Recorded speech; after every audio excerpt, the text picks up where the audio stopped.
Information access becomes readily available because, of course, of internet. With the rise of users of social media, let's say Facebook, Twitter, napakadaming users na gumagamit itong mga to. It gives us the capability of creating information to be shared in the World Wide Web. That is why it's very important for us to really understand and evaluate information available. Now, alamin natin kung ano ba talagang ibig sabihin ng salitang fake news. Fake news is actually not an acceptable term to use. That's why it's quoted, fake news. Bakit? Because it unifies different information disorders. Let's try to differentiate ano ba yung mga nakapailalim sa salitang fake news. Sa ilalim ng fake news, we have this term, misinformation. As per definition, misinformation refers to the unintentional disseminating of false information, meaning hindi sinasadya. Let's say for instance, nagtanong ka sa isang kaklase mo, tapos siya, hindi niya sinasadya na, let's say hindi niya narinig ng maayos kung ano yung tamang sinabi ng teacher. Nung tinanong mo siya, ngayon, mali yung information na nakuha niya sa'yo. In his part, sa classmate mo, hindi niya yung sinasadya. Misinformation, unintentional.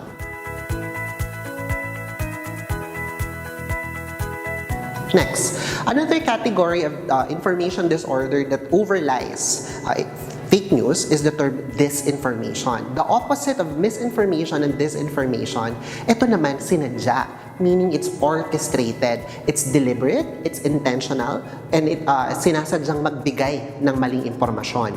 Normally, its intention is to disinform para magsabi ng hindi katotohanan.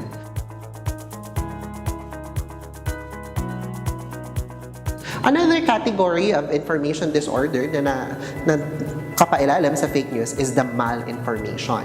Malinformation, on the other hand, is not actually false information. It's actually true. Totoo siya, base siya sa reality. However, the intention is actually to harm.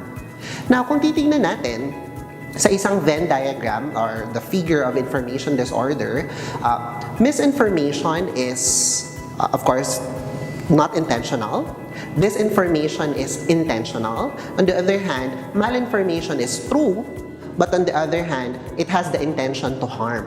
So kung titingnan natin, misinformation and disinformation shares the common definition of having false information, while malinformation and disinformation shares the common understanding of harming someone. So anong best na gamitin nating term? So for this matter, ang pinakapag-uusapan natin is the term fake news. But to really address the term fake news, dahil ang gusto naman natin gamitin ay, ibig sabihin, hindi totoo. Bakit yun naman talaga yung gusto nating sabihin? Kasi na-encompass yung malinformation, which is actually true, pero iba yung intention. So the appropriate term na gamitin natin ngayon ay false information. For news, stories, or even hoax or rumor, for the purpose of deceiving or creating deliberately to deceive someone. So for that matter, alamin natin kung ano ba yung iba't ibang klase ng false information. No, we no longer use fake news, we will use false information. So ano ba yung iba't ibang klase ng false information na meron tayo? So the first one is satire or parody. So satire or parody, of course, it means comedy. It can be in a form of art. Of course, it's comedy. Nakakatawa siya. It involves talent sa pagpapatawa. However, it does not have really an intention to cause harm. However, with the increase of social media users, yung ibang tao naniniwala agad. Naniniwala sila sa mga nababasa nila. One perfect example is the social media account of Malacanang Events and Catering Services. So kung titingnan natin, pangalan pa lang, mukha siyang legitimate na website. But if we really try to dig deeper sa loob ng websites niya, it's actually a parody. It's actually a comedic way of addressing issues in our nation. Next type of false information or disinformation or misinformation that we will cover is clickbait. Clickbait is actually an example of a false connection type of misinformation. Here, makakakita tayo dito ng headings, visuals, captions, even the graphics in itself. Kapag tayo, unang kita pa lang natin sa isang material at nakaramdam tayo ng mga sumusunod, na-intriga tayo, na-excite, na-disappoint, nagalit or na-depress. Sometimes, these are the objective of these creators to really cause instant high of emotion or low emotion para buksan mo yung mga websites nila or yung article nila. Sometimes, kung titingnan naman natin, hindi naman related yung content dun sa pinakalaman ng article. The third example of fake news is what we call the misleading content. Misleading content is trying to use information in such an issue, framing it in a different situation. So dito napapasok yung communication theory na tinatawag nating framing theory. So in my example, kung titignan natin tong picture na to,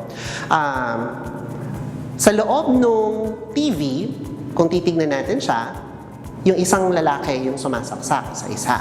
Pero kung titignan natin yung mas malawakang frame o yung totoong nangyayari sa labas, it's the other way around.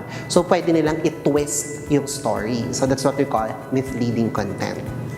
Another example is false context. So kung titingnan natin to, this is a perfect example of malinformation. Kasi a false context is actually true. Totoo siya. It's really a genuine information. However, it's shared in a contextual information na hindi totoo. I'll give a perfect example. Students often search the internet to look for kung may suspension ba ng classes. So, one time, nakita ko, may nag-circulate na hashtag walang pasok on, let's say, March 2, 2019. So, titingnan ng mga tao, nakita lang nila March 2, hashtag walang pasok. So, totoo talagang nanggaling yan sa isang authoritative source.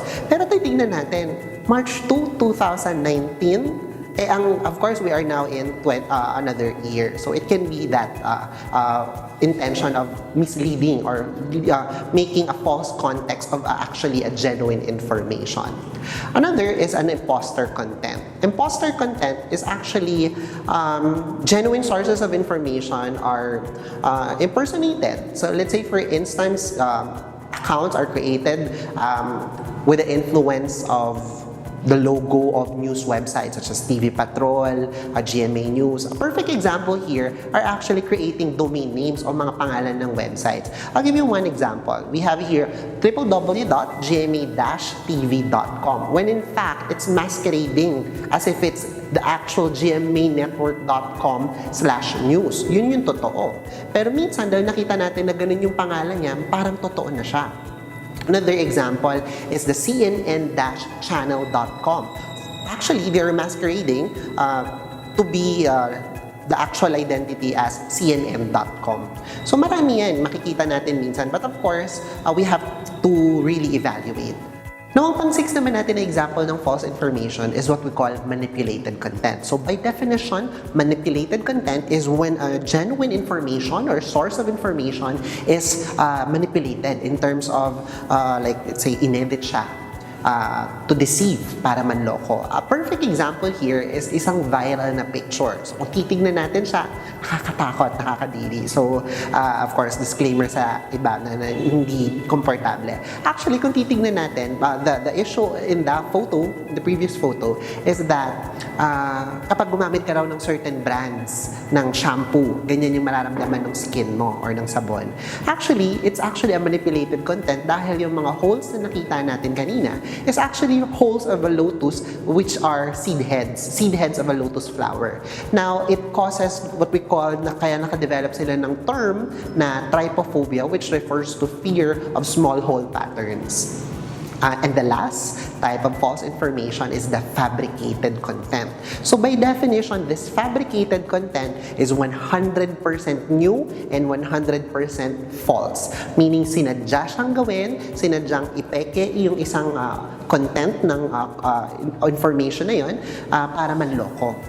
Perfect example here, minsan hindi naman nakakaloko talaga, no? Pero of course, with the dawn of internet technology, with CGI or computer-generated images, perfect example that gumamit ng CGI is this video that shows an eagle picking up a child. Totoo ba talaga siya? When in fact, if you try to dig deeper to this video, it's not true. It's a perfect example of a fabricated content.